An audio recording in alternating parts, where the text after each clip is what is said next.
কথা নিশ্চিত করেছে স্থানীয় ভারতের কর্তৃপক্ষ। পাকিস্তানের তাৎক্ষণিক প্রতিক্রিয়ায় স্তব্ধ নরেন্দ্র মোদীর বাহিনী।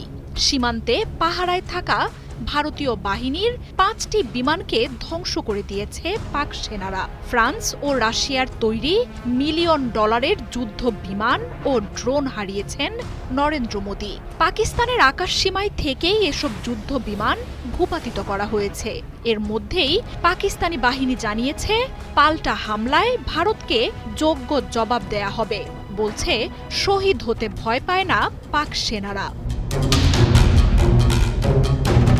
বুধবার প্রথম প্রহরে আক্রমণের জবাবে সীমান্তে থাকা ভারতের উপর চূড়ান্ত হামলা চালায় পাকিস্তানি বাহিনী।